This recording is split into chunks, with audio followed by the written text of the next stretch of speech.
Hello everyone, welcome back to GGN. This is part 2 for this news bulletin today.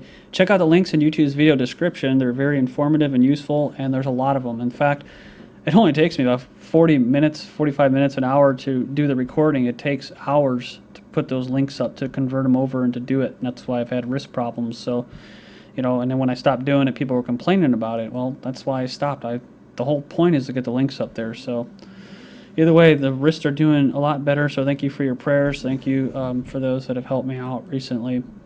All right, so we're talking about clashing of civilizations. This is obviously not just some grassroots thing that's going on right now with the embassy being attacked right around 9/11. All this stuff coming out, the anti-Islam film, possibly Zionist thing going on to put more hatred on the United States, as if we didn't need any more.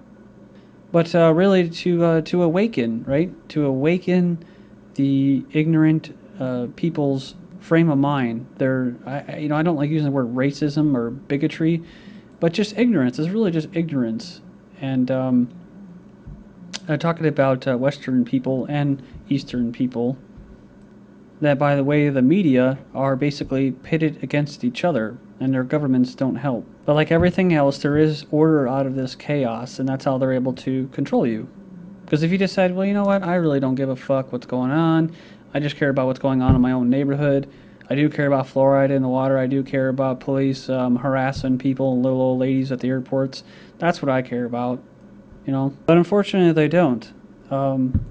They're worried about, we're going to have Mitt, the good old boy, Mitt, the hunter, the good old conservative Mitt, pro-gun right Mitt, a local boy, getting him into office, right? Or Obama, who's going to bring change by the push of a button. About people who are being bullied. About people that are thousands of miles away from them, who they've never met, will never meet, don't even understand their culture, and say, oh, those people are being oppressed, I think we better go bomb them.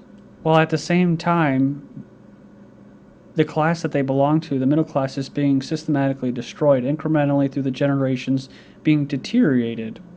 Their health is going to shit. Society's going to shit. But they care about the stupidest things, like football games at high schools on Friday. So with neoconservative warmongers behind a recent inflammatory film titled The Innocence of Muslims and their counterparts amongst radical sectarian extremists leading the violent protests across the Middle East, it would almost seem as if the publication of insulting cartoons by a French paper, Charlie Hebdo, was part of a grand strategy to create a manufactured conflict between Islam and the West, setting the stage for more overt military operations to take over, faltering covert operations in Syria and beyond, because they may not be going as well as they want. Talking about the CIA, intelligence agencies funding and arming and guiding those rebels, terrorists. Steve Klein, I guess this is one of his many names, Innocence of Muslims. He says the film promoter says he remains outspoken on Islam.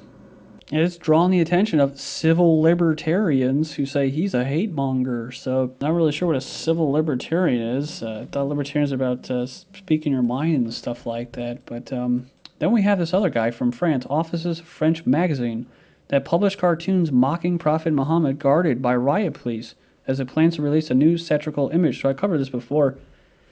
His office has been firebombed, not just last year, many times. This guy, go look up his thing in Wikipedia, and you'll just see that one after another, his offices have been firebombed. He's nothing but I don't know what you would call it, dude, but he just incites all kinds of stuff, so sensationalist maybe. But hey, they're going to guard him. The French police are going to guard this guy. And France to ban Paris demonstration against the movie, so they're not even going to allow him to demonstrate at all, and they're going to guard this guy. And then you have Newsweek, says here, Newsweek cover accused of mocking Muslims. I guess this picture right here of them crying and stuff like that. And, it's nothing really too bad or anything, but when you just, again, look at their past of what they do, there is a reason behind it, and they defended their latest coverage of that. So in the past, they said, it's not the first time that the editor Tina Brown has courted controversy recently. She ran covers showing digitally manipulated Princess Diana at 50, Barack Obama with a rainbow-colored halo as America's first gay president, and a woman eating asparagus in a sexually provocative manner. New York City subway ad or advertisement, jihadists are savages, so poster to appear in 10 stations next week. Says, in any war between the civilized man and the savage, support the civilized man. The ads then call on readers to support Israel and defeat jihad, New York Times reports. So you want to talk about hypocrisy and double standards. Transportation officials tried to stop the ads from appearing, but a federal court ruled in the ads' favor, really in Israel and Zionist favor, in July, citing the First Amendment rights. You have First Amendment, speak your rights. Unless you're demonstrating against raids on raw milk farmers or fracking or genetically modified food, which in that case you're going to be treated as an insurgent or a terrorist or anything of the like, and you could be thrown in the federal prison for terrorist activity, or just one of the many laws that are on the books, such as not having a permit, inciting violence, all those laws that are put into place so people don't have the right speech, right? If you're not saying the right things, like and then you can be abducted off the street, hog-tied, and pepper sprayed, and that's it. We're talking about what? An attempt to trigger a clash of civilization. So this Sumas Milne, I'm not sure how the name is, but this article says it's not about a lousy movie. It says, why do they hate us? That's the question. That's what many Americans asked after 9/11. Obviously, to their country's role in decades of coups, tyranny, sanctions, regimes, and occupations across the Middle East, writes this Milne in The Guardian. Now they're asking the same about the protests gripping the Muslim world with just as little self-awareness. Sure, anti-Islam film Innocence of Muslims lit the fuse, but it would be absurd not to recognize that the scale of the response isn't just about a repulsive video. People are protesting because this insult is once again to come from an arrogant hyperpower that has invaded, subjugated, and humiliated the Arab and Muslim world for decades, says the writer. Since 9/11, the U.S. and its allies have attacked and occupied Afghanistan and Iraq, bombed Libya, killed thousands in drones attacks in Pakistan, Yemen, and Somalia, imposed devastating sanctions and torture with impunity. In other words, they get away with it. And after 11 years of war on terror, the only surprise is that there aren't more violent anti-U.S. and anti-Western protests. So very, very good article there. Afghanistan, NATO airstrike kills 8 women in Lagman. At least 8 women have died in a NATO airstrike in Afghanistan's eastern province. NATO has conceded that between 5 and 8 civilians have died as it targeted insurgents and offered condolences. Sorry. We're so sorry. We apologize. U.S.-led forces kill an Afghan citizen in overnight raid in Afghanistan. So remember, I was just talking about this, about people getting married and having their brand new house that probably the community built for them, just completely bombed, right? U.S.-led forces have killed an Afghan citizen in an overnight attack on a wedding party in the country's eastern province. Incident occurred during a U.S.-led raid in the early hours of Friday. Said 9 people were also arrested in the operation, knowing that the operation was carried out with coordination of Afghan officials. They blamed the foreign forces for the attack on the wedding party, accused them of mistreating the civilians and even seizing the bride's jewelry and cash. This attack comes a few days after a similar operation in Alangar district, Lagman province, where U.S.-led troops killed 7 women and a child and injured 19 others. U.S. tortures inmates in Afghanistan's Bagram prison, says human rights group. So they accuse the U.S. of torturing prisoners in the Bagram detention center in Afghan's northeastern province. The long-awaited pullout. U.S. pulls out 33,000 troops from Afghanistan, says Panetta. So I wonder where they're going to be going. Maybe the Pacific, somewhere else? I don't know. One of these comments, yes, the troops have left for the next war, for Israel. Something the American military members must start learning to say is no. The only way the American government will be stopped is if the military refuses to fight wars for Israel. And they'll probably just replace them with mercenaries, private contractors. So McCain has spoken, and Panetta has answered. Now, I think McCain's just a little late there. They were going to do it anyways, so he comes out finally on September 19th. You should consider leaving Afghanistan, says McCain. But either way, as they pull out of Afghanistan, at least supposedly, remember this article, U.S. military base in Uzbekistan to counter Russia in Central Asia. It goes on and it says that, to accommodate warehouses storing weapons and military hardware following the U.S. forces' withdrawal from Afghanistan in 2014, they could establish a so-called Operative Reaction Center in Uzbekistan. Although Americans claim that they are fighting against the group that they created, the Taliban in Afghanistan, today it will be them who, by deploying their facility in Uzbekistan, will lead Taliban members there. This problem also has military economic component. Americans know how to count money. It is more profitable for them to store weapons withdrawn from Afghanistan nearby than drag them all the way to America. President Karzai of Afghanistan ousts 10 U.S. British-backed governors citing corruption. Says mostly those seen as having unduly close relationships with NATO military leadership have been ousted. Then talking Turkey, Turkey dreams of new Ottoman Empire, says Syrian president. Assad lashed out at Turkey for supporting insurgents fighting against his government, saying that his ambitious neighbor is dreaming of a new Ottoman Empire. Said that Turkey was unconcerned about the interests of its people, focused solely on these ambitions. Then I saw this article from the Associated Press.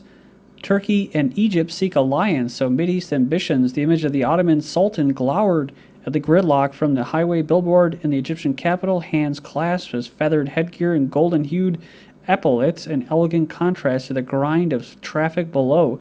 The poster for a Turkish-made movie about the 1453 fall of Constantinople recalled the early feats of an empire that eventually ruled the Middle East and beyond. The descendants of yesterday's sultans and pharaohs, so to speak, also have ambitions of an outsized role for the respective countries. Each wants to speak for the Middle East. Then we have 3 former Turkish generals jailed 20 years over coup plot. So a commenter says that this was by way of the U.S. CIA invading their country, and suddenly they started to realize that the masses of Americans installed themselves on Turkish ground and wouldn't leave anymore. Says when Turkish generals and military personnel were skeptical towards the U.S. presence on Turkish soil, they started dying in an unexplainable chain of helicopter and plane crashes, decided to act and found the one who opened the U.S. thug's door in the person called Erdogan. 21 CIA agents have been convicted in Italy, 23 Americans found guilty, 21 of whom were CIA agents. They congratulate those in the justice system in Italy who pursued this case. They face political opposition and personal travail. Veteran says his superiors tried to silence him. An Iraqi war vet claims in court that his superiors drugged and kidnapped him to keep him from telling the press about Abu Ghraib prison abuses and that Saddam Hussein's still missing WMDs were made in the USA. Then we got this one. Canada deports Iraq war objector to the United States. Kimberly Rivera faces years in jail for desertion. She became an outspoken critic of the Iraq War after a tour of duty in 2006. The Canadian government rejected her request for asylum. Kimberly now awaits punishment for refusing to return to Iraq. So, the comment boards, of course, here's a thought: if you're against the war, do not sign up with an organization that goes to war. Good, now she can get her punishment and stay at Fort Leavenworth. She has disgraced her family and the army. Laughing out loud, you sign your life away to the military, then complain when you asked to do your job you were paid for. Rot away in jail, you useless scum. So, to my comment to those people is go fuck yourselves.